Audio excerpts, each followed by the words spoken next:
बड़ोदरा के अलकापुर इलाके में सरदार बाग स्विमिंग पूल मौजूद है जो बीते 6 माह से बंद हालात में है। दरअसल वहां पर मरम्मत की ज़रूरत है। मरम्मत का कार्य जब पूर्ण हो जाएगा तब स्विमिंग पूल को वापस शुरू करवाना मुमकिन हो पाएगा, लेकिन काफ़ी वक्त से सरदार बाग स्विमिंग पूल शुरू नहीं हो पा रहा है, जिसके मद्देनज़र वहां के सदस्यों की ओर से जल्द इस स्विमिंग पूल को शुरू करवाने की मांग मेयर पिंकीबेन सोनी के सामने साझा की गई है और उसी के तहत एक आवेदन पत्र दिया गया है। तब इस मामले के मद्देनजर वडोदरा के मेयर पिंकीबेन सोनी ने भी इन सदस्यों को यह आश्वासन दिया है कि 1 से 1.5 माह के अंदर स्विमिंग पूल शुरू हो जाएगा।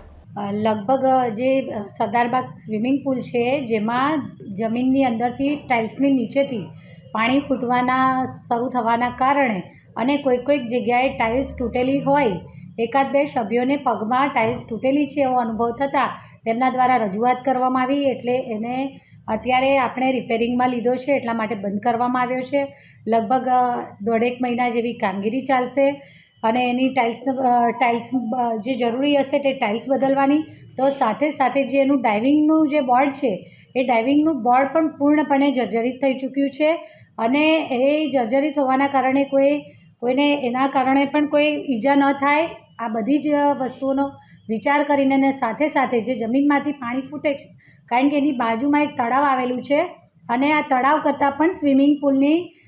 થોડો નીચાણમાં છે, જેના કારણે જ્યારે વરસાદની સિઝન હતી ત્યારે આ બધા જ વિસ્તારોમાં પાણી પણ હતું, તો સાથે સાથે તળાવ ફૂલ ભરાયેલું હતું અને તળાવ કરતાં નીચાણવાળા વિસ્તારમાં બાજુમાં જ આવેલો સ્વિમિંગ પૂલ તળાવ કરતાં પણ નીચાણમાં હોય એ વખતે બંધ કરવાની, નાગરિકોની સુરક્ષાને ધ્યાને લેતા બંધ કરવાની ફરજ પડી હતી। પછી પાછો કાર્યરત કરવામાં આવ્યો હતો, પરંતુ આ જે ટાઇલ્સ તૂટી છે એવો તેમના દ્વારા રજૂઆત કરવામાં આવી, તો સાથે સાથે અંદરથી પાણી ફૂટી રહ્યા છે, તો એના માટેનું જે પણ રિપેરિંગ કરવાનું છે, નાના મોટા રિપેરિંગની કામગીરી છે જે હાથ ધરવામાં આવનાર છે, જેથી કરી અને આજે પણ અધિકારીશ્રીઓ દ્વારા વિઝિટ કરવામાં આવી છે અને લગભગ 15-20 દિવસની કામગીરી છે, પરંતુ જ્યારે કામગીરી કરવાની શરૂઆત કરવામાં આવે ત્યારે અંદર કેટલી ડેપ્થ સુધી કામગીરી કરવાની છે તેની ખબર પડતી હોય છે, તેથી કરીને લગભગ 1.5 મહિના જેટલી કામગીરી એવું અત્યારે ધારી રહ્યા છે કે 1.5 મહિના એટલે માર્ચના બીજા વીકમાં અથવા તો ત્રીજા વીક સુધીમાં કરી શકાય તેવી ધારણા છે અત્યારે। સરદારબાગ સ્વિમિંગ પૂલ છેલ્લા કેટલા વર્ષોથી બંધ હતો,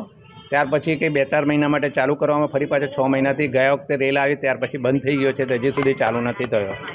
આ અંગે અમે રજૂઆત કરવા માટે ડેપ્યુટી મેયરશ્રી એમને મળવા માટે આવ્યા હતા। એમની રજૂઆત કરી છે, એમણે એવું કીધું છે કે ભાઈ 1 મહિનો કે 1.5 મહિનાની અંદર અમે ફરી પાછો સ્વિમિંગ પૂલ ટેમ્પરરી માટે ચાલુ કરી દઈશું। પરમેનન્ટ સોલ્યુશન માટે એ લોકો રાહ જોઈ છે કે ભાઈ શું કરવું એને માટે, પણ ટેમ્પરરી એ લોકો ચાલુ કરી આપશે એવી આશ્વાસન એમણે આપ્યું છે। એવું લાગી રહ્યું છે, અમે ઘણી વખત રજૂઆત કરી છે આ અંગે। એના પહેલાં 5 વર્ષ માટે બંધ રહ્યો હતો, એ અંગે બી અમે દરેક જણને મળ્યા હતા, મ્યુનિસિપલ કમિશનરથી લઈને કલેક્ટરથી ધારાસભ્યથી સંસદ સદસ્યને બી મળ્યા હતા, પરંતુ આનો કોઈ નિવેડો આવતો નથી। ટેમ્પરરી આ લોકો ચાલુ કરે છે અને ફરી પાછો બંધ થઈ જાય છે, એવું થાય। હા, એવું થવું જોઈએ પણ એવું થતું નથી,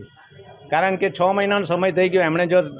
રિપેર કરવું હોય તો 1-1.5 મહિનામાં થઈ જશે એવું લાગતું હતું, પણ તેમ છતાં એ લોકો કર્યું નથી। આજે અમે રજૂઆત કર્યા ત્યાર પછી એમણે આશ્વાસન આપ્યું છે કે 1.5 મહિનાની અંદર અમે ચાલુ કરી દઈશું ટેમ્પરરી રિપેરિंग કરીને। हमसे जुड़े रहने के लिए हमारे YouTube चैनल को सब्सक्राइब करें और नई वीडियो की नोटिफिकेशन के लिए बेल आइकॉन को दबाएं।